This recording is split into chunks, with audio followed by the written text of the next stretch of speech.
Good afternoon, and welcome to the DFS Army YouTube channel. I'm Razzle, and you can find me on X at Razzle11 We are going to take a look at pitching and just the overall matchup for tonight's Game 7 of the ALCS.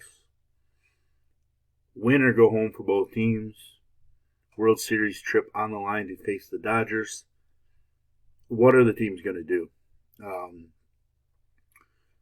We have heard some things about arms being available out of the bullpen for one team. The other team, we're going to try to make some guesses since news hasn't popped about that. I will be looking at DraftKings as that is where the majority of my action is.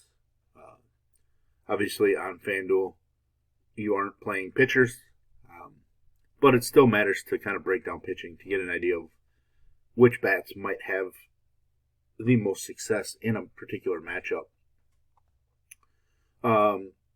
But yeah, I guess let's just start with the Seattle side here.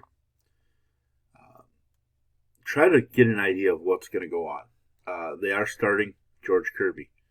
Got absolutely lit up in Game 3. First game back in Seattle after winning the first two games of the series. Just absolutely torched by this Toronto team. Now, they did let him go probably an inning plus longer than they would, tonight. Probably 2 innings longer than they would tonight. Being up 2 in that game probably allowed him to get him a few more outs just to help the bullpen slightly. Just because, the 2-3-2 breakdown means those 3 games in Seattle were on consecutive days.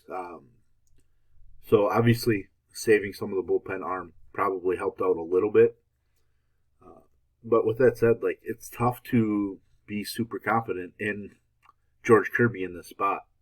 It's a rough performance against a team that just doesn't strike out all that much. The home run issue is kind of shocking, considering he just gave up only 19 of them. Or actually 15 of them during the regular season in 23 starts. But still, this Toronto team definitely swinging some power bats. Addison Barger seems to have woken up a little bit. Andres Gimenez got to him in that game and hit a couple home runs already in the series. Vlad's up to 6 home runs in the postseason. Springer and Kirk have been dangerous. Varsho.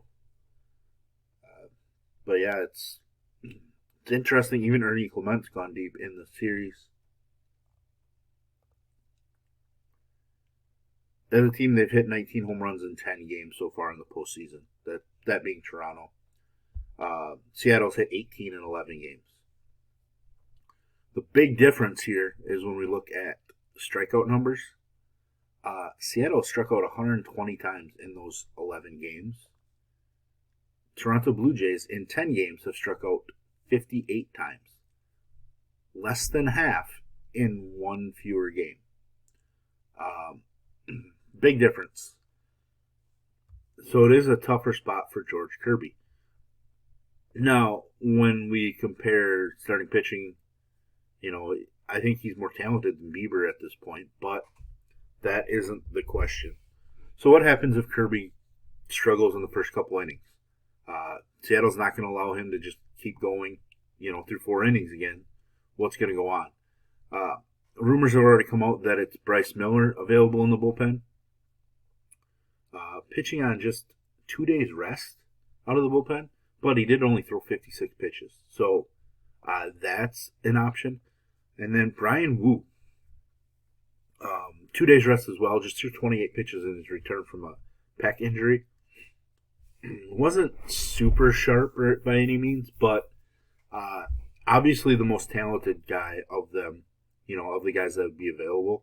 I don't think they're going to go with Castillo out of the bullpen. It would be on 3 days rest, but they kind of do have to draw the line and hold somebody back. Obviously, if this game goes 15 innings, we probably see Luis Castillo too. But, I think if you're building to where you think George Kirby gets hit up, it's probably Wu or Miller. I like Wu's upside more. Miller might be the safer play just because, like, we don't really know what Woo's physical health is like. I mean, obviously, we assume he's pretty much 100%, but, like, there was no place to go on rehab starts. You know what, the minor leagues pretty much done, or were done for sure, but so it's kind of tough.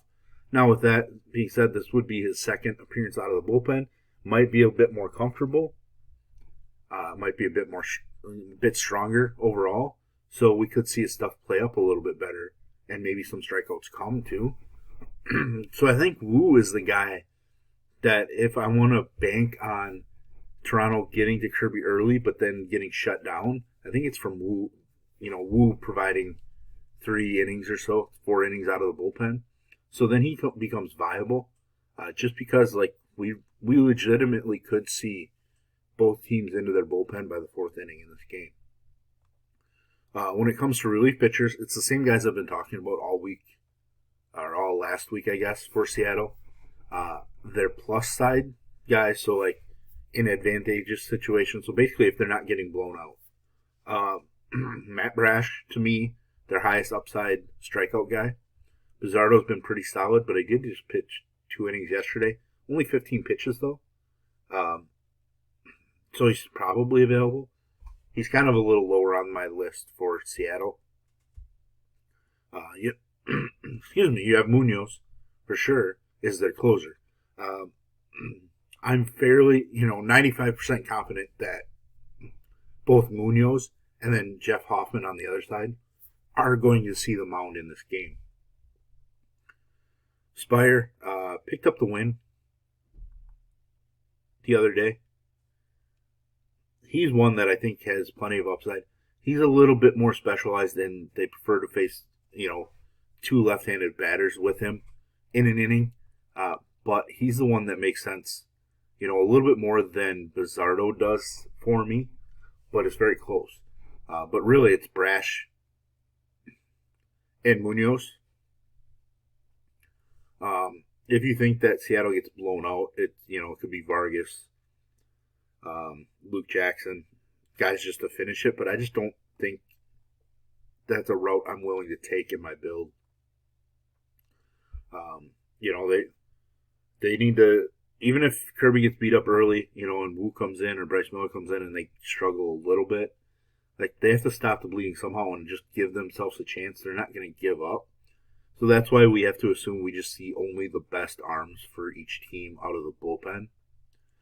So Brash, Bizzardo, Munoz, Spire. Like those 4 with, 95% confidence that Brash and or Munoz will see the mound for Seattle. Toronto side of things, you get Shane Bieber starting. A little shaky to start Game 3, but then settled in and actually cruised. His second best performance as an SP in the major leagues this year. 26.5 fantasy points. Second highest strikeout performance as well. Just hadn't really been striking guys out. Didn't look good against the Yankees from a strikeout standpoint. Obviously, like I mentioned, the strikeout difference between the 2 teams. Plenty of strikeout upside in the matchup. I think Bieber's probably in the best spot of the 2 pitchers, obviously. I don't necessarily believe he's the most talented now of the 2. He does get to pitch at home, where he has been better than on the road with Toronto, even though his K numbers are much better on the road. He gives up less base runners. But, ERA from a run standpoint, which really matter in this scenario, he's been better. But it's very, very similar. It's a run here or there since his sample size is so small. To me, he doesn't have the stuff to get out of jams like a George Kirby would. So, like Kirby could give up a couple hits early in the first inning, and then his stuff could get him out of it. He could give up a couple base runners in the second inning, and his stuff could actually get him out of it. I don't know that Bieber is in that same boat. I realize he did strike out 8 in Game 3, but, he's got to rely on double plays, which Toronto turned a bunch of double plays last night. Anytime that Seattle was starting a rally, and there were big time spots. I think Raleigh hit into one. I think Polanco hit into one. There's another one. I don't remember who it was. It could have been J-Rod for all I remember. But there was another one, with multiple guys on to end innings, or I think they were all to end innings, actually. It wasn't even to get the first and second out. So that's big. There are starts where he can be extreme ground ball heavy, which is super important against a team with the power of Seattle. But obviously Seattle has seen a lot of ground ball pitchers. They just hit home runs anyways. It's just the type of team they are. They do get lift on the baseball. Now, if Shane Bieber does struggle, what are we looking at? First and foremost, I think it's Chris Bassett. The guy I brought up yesterday didn't end up needing to pitch yesterday. It's been a week, but he can offer length out of the bullpen. As can Eric Lauer.